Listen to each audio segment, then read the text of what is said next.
ایک عورت نے ایک لڑکی کو صرف ایک دفعہ دودھ پلایا اور اس کے ساتھ جس لڑکے کو دودھ پلایا، کیا اس لڑکی کا نکاح ہو سکتا ہے؟ ایک دفعہ بھی دودھ پلایا نا تو قرآن سے بہرحال یہی ثابت ہے کہ مطلق بس دودھ پلانے سے ہی حرمت ثابت ہو جاتی ہے۔ اگرچہ ایک روایت میں آتا ہے، صحیح حدیث میں آتا ہے کہ 5 دفعہ کے بغیر جو ہے لا تحرم المسۃ ولا المستان ولا الاملاجۃ ولا الاملاجتان،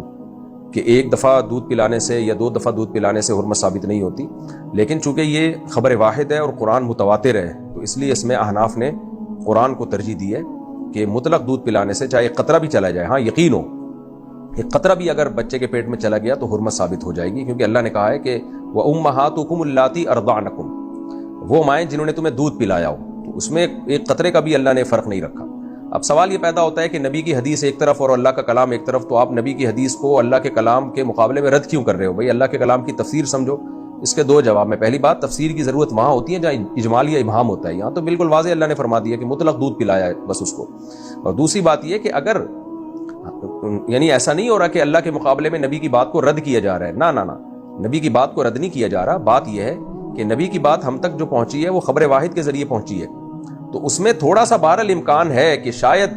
یہ ثابت نہ ہو، کیونکہ خبر واحد ظنی ہوتی ہے، 100% یقینی نہیں ہوتی، اور قرآن جو ہے وہ 100% یقینی ہے، اس کے ایک حرف میں کوئی امکان ہی نہیں ہے کہ وہ کوئی تحریف ہوئی ہو یا کسی نے غلط بیانی کی ہو۔ تو نارملی حدیث بھی حجت ہے،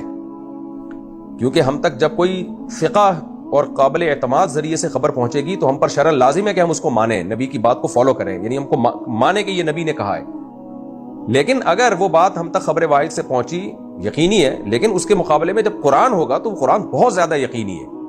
تو جب بہت زیادہ یقینی چیز کے مقابلے میں ہوتی ہے تو پھر بہت زیادہ یقینی کو ترجیح دی جاتی ہے۔ تو یہ مطلب نبی کی بات کو رد کرنا نہیں ہے، بھائی نبی کی بات جو ہم تک پہنچی وہ اتنا مستند ذریعہ نہیں ہے جتنا مستند ذریعہ قرآن ہے، تو اس لیے